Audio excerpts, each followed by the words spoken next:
Afternoon, and thanks again for joining us today.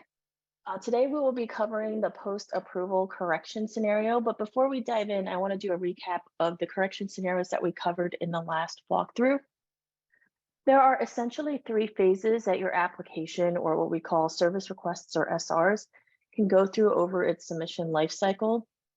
Once these SRs are submitted, it usually falls into that first category where it's waiting to be picked up by our specialist for examination.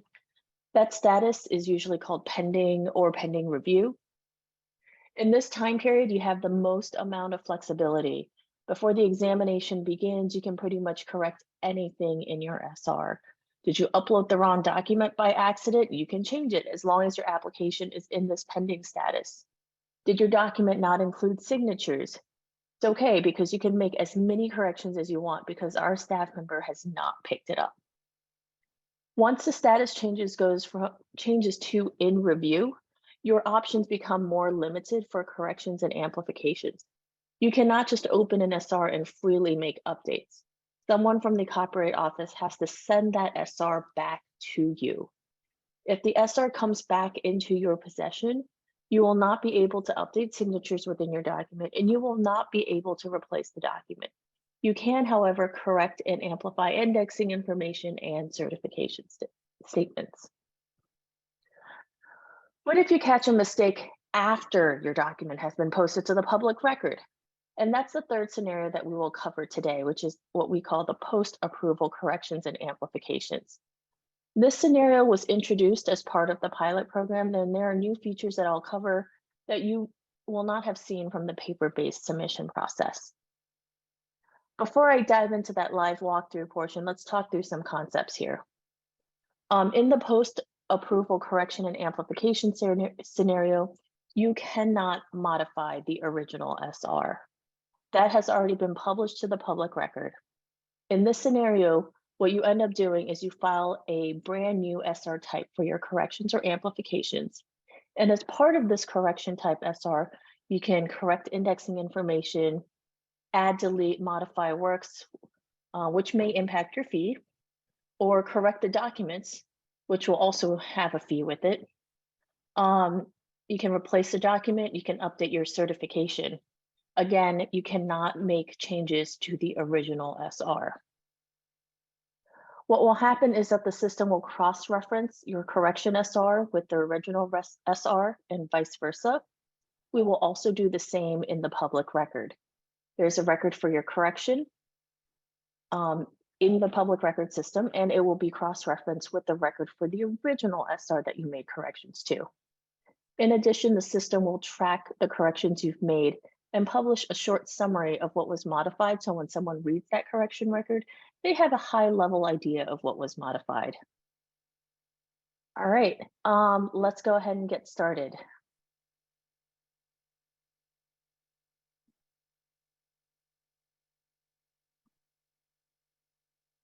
Hopefully you guys can see my screen. I have a bunch of SRs here that were created from our previous walkthrough. Let's go ahead and pick one that has been approved. So I'm going to go ahead and go to the closed section here. All right. And I am just going to look at, how about this one right here? This one was approved during the last, this is something that was submitted during our last webinar, 160621. And the first thing that we want to do is that we want to take an additional action to correct this SR. You can see that it's been approved here. We even have a certificate, a numbered document. You can see the public record. So I still have the option to correct this application. Go ahead, let me make the screen a little bit bigger. All right, so right off the bat, you can see that it'll give you a warning that says some changes may affect your date of recordation. Please take the time to read through this warning. I'm going to go ahead and hit confirm so we can move along in the process.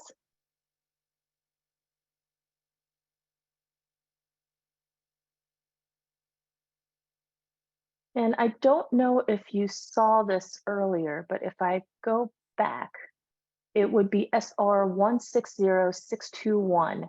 That was the original SR.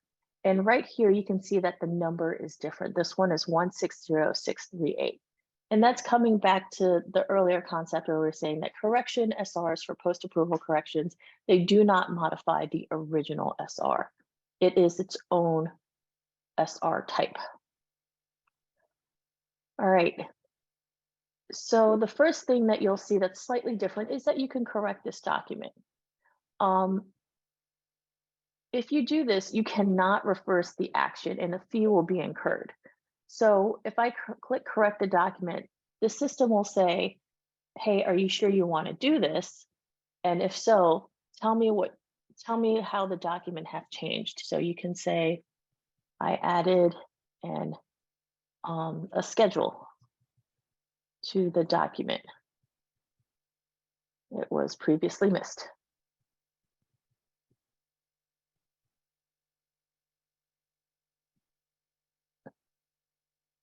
And you can see that this is what I typed, and I can still modify that entry. At this point, the system, again, it's keeping track of the changes that are going through. And because I changed the document, it's already incurred a $95 base fee. And it's into the calculation and saving it for the pay and submit tab on the other end. But let's say you did this by accident, and even after the prompt, you still went through with it. That's not a problem because this SR hasn't been submitted yet. And this is the first step. So if you realize you didn't mean to upload a new document, you can go back, delete this SR and start all over again. All right, so since I am uploading a document, let's actually upload a different document. Let's see, what do we have?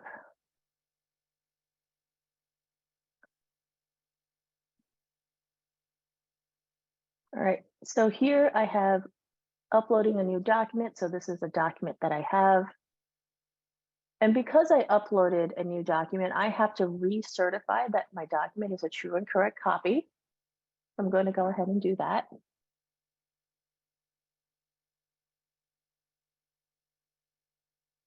As the remitter here, my name is not listed as one of the parties, but I am going to go ahead and make the certification. So I'm just going to go ahead and choose that I am an authorized representative of a party.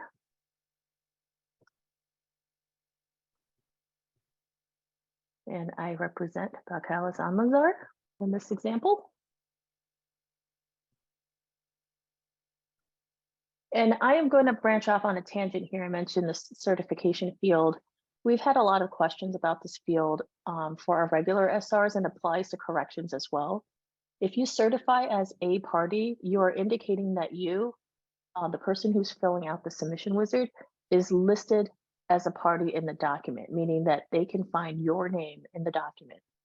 But if you represent someone who is listed in the party, or it's any other relationship, you will need to select another option that best represents how you are related to the parties listed in the document. So coming back to this post-approval corrections discussion, I will also need to recertify that my document meets recordation eligibility. So I'll go ahead and make that certification here.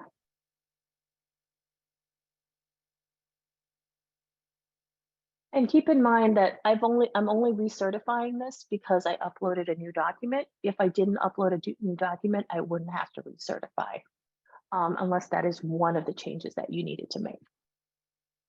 I'll go ahead and just make a couple more changes here. Maybe I'll change the document header.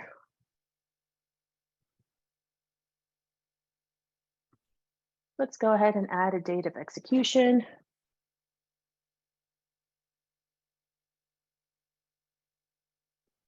And again, the system is tracking all of these changes that you're making, so it can publish that short summary at the end. All right, I'm going to hit the next button. And once I'm done with the Documents tab, I now have access to any of the other tabs that I want to work with. So yeah, so let's go take a look at the Parties tab. Now, I will say that the system will try to take you to the last completed tab. In this case, it would be the Pay and Submit or the Contacts tab. But you can just navigate back to the Parties tab if you need to make changes to parties or works, or even the contacts for that SR. So here, let's go ahead and make some changes. I am going to add a party.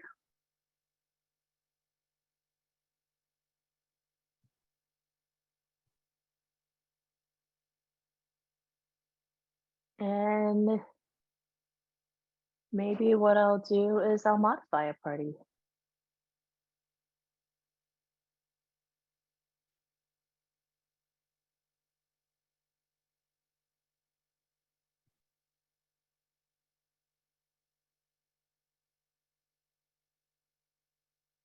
All right, and let's go to the works here.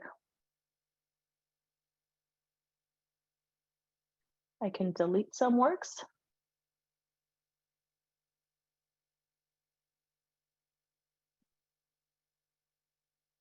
There we go. And I can add some works, or I can even modify. Let's go ahead and modify some.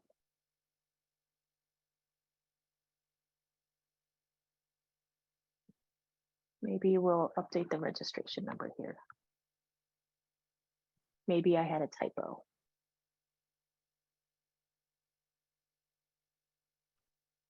All right. And now that I have finished my corrections, I will go ahead and submit this SR.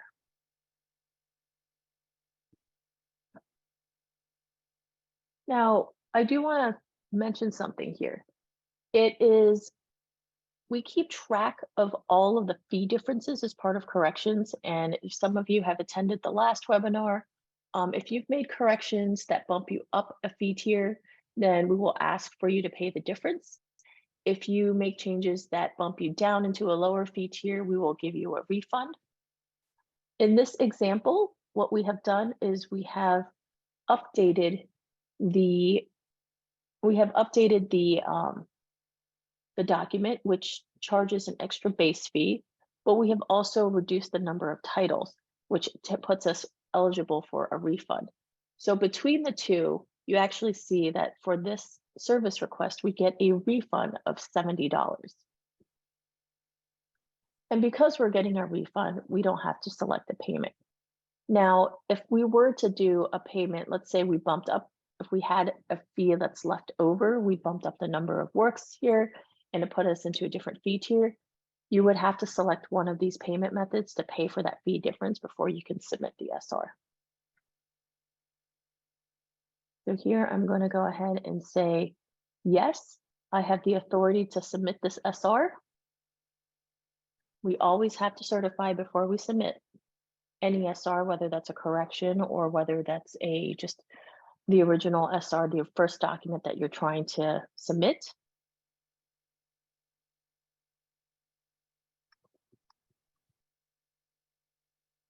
Use my e-signature here.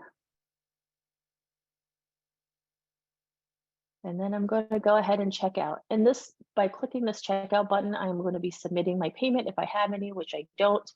And it will also resubmit my SR all at the same time. Once you have submitted the SR, you can see that there's a banner that pops up here that says, your application has been successfully submitted. It's in this pending review status because it's now gone over to the Copyright Office and it's waiting to be picked up. Up here, you can see that there's a cross-reference to the original SR in case you want to go back and reference that SR. So this is, the original SR was 160621. Now, if I click on this, again, you can see that cross-reference, the related corrections is SR 160638, and that's the one that we just submitted. So a couple nifty features there. One of the things I also want to show you is that you can always correct an original SR as many times as you want. So here, if I go to the original SR, so here I'm at 160621, that's the original one, you'll see that I have this correct this application. I can make 1, 2, 3, as many corrections as you want. But we do not stack corrections on top of corrections.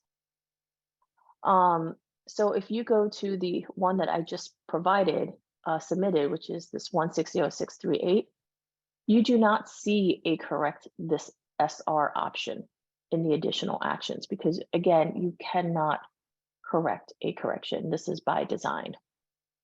I did have another service request to show you. This is something that I put in a little bit earlier.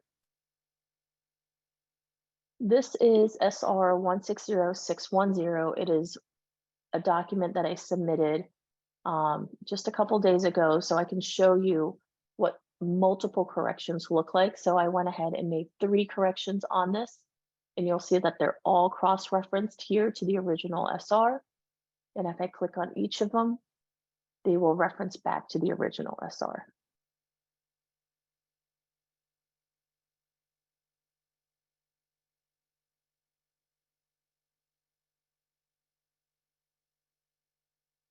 All right.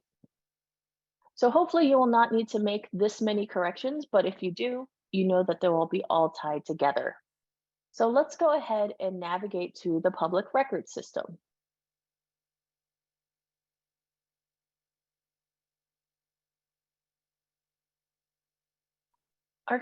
This is our current public catalog system.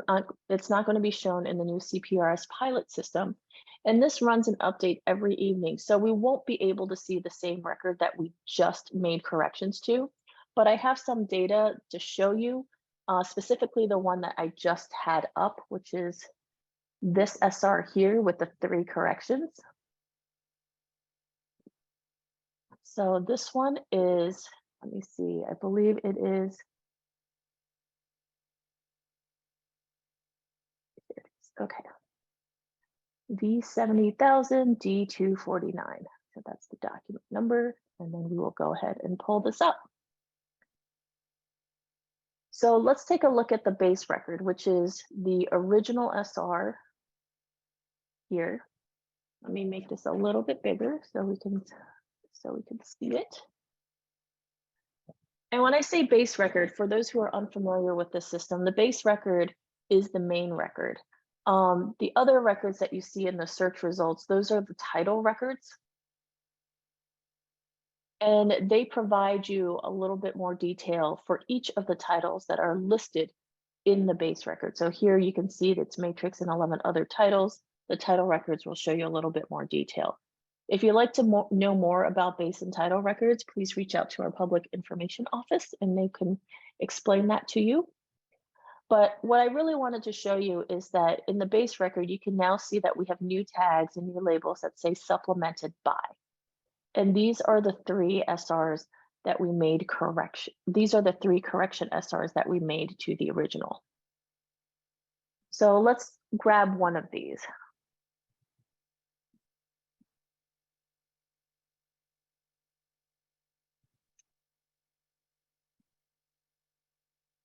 And here we go. This is the correction record down here.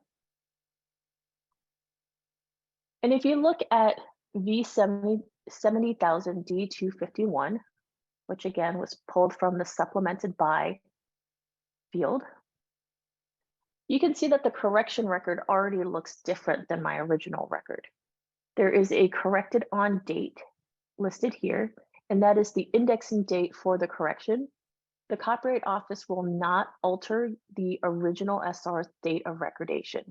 The correction record will show you the recordation and indexing date for that specific change that you made in the correction SR. To determine if the date of recordation has been fully or partially affected, someone will need to look at both the original SR and the document and the corrections that were made. And this would happen outside of the Copyright Office. I also want to pull your attention to the supplemented to. Again, the cross-reference goes both ways. So in the original SR record, you can see it's supplemented by, and in the correction record, it's supplement to. This correction SR will only list items that have changed. So remember earlier when I was making all these changes, I mentioned that the system is keeping track of things. So here you will see that I updated the type of document here. There's also a corrections explained here that talks about the summary of all the changes that I've made. including updated certifications, updated parties, etc. Let's see. You'll also see that in the base record, there's a registration number, and it doesn't show up here because I didn't make any changes to the registration number. So again, this is only showing what has changed. And if no correction is detected, it will not show up in the correction record. I'm going to pull up another one here just to show you something slightly different. This is another correction record off of that same original SR record. Again, I pulled the first one instead of the third one. And you'll see this correction record even looks a little bit different. So you still have the corrected on. This was corrected on the 26th. Supplement 2, again, we still want to cross-reference. But this one here is a little bit different. We did the date change here. Oh, sorry, the date of execution. I added a date of execution here. I modified the title by adding a new alternate title. So the correction record re-indexed the title information here.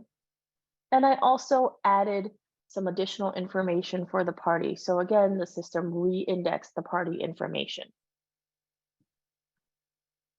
Again, the correction SRs are meant to be read together with the original SR. So whoever's looking at this has the entire picture of all of the changes that have been made to the recordation record. Another thing I want to point out, let me see if I can go back to the first one.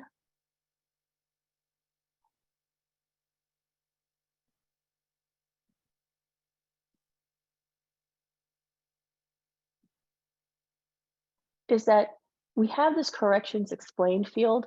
If you did make changes to your document, this would also show you that the document has been replaced. So that prompts someone to look at a new and updated copy of that document.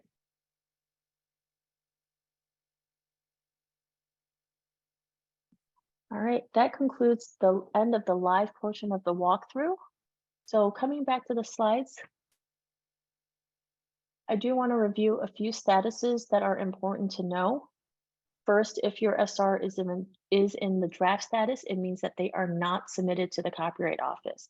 This would include your SRs that you have not submitted at all, as well as SRs that were pulled back for corrections, which falls under that under correction status.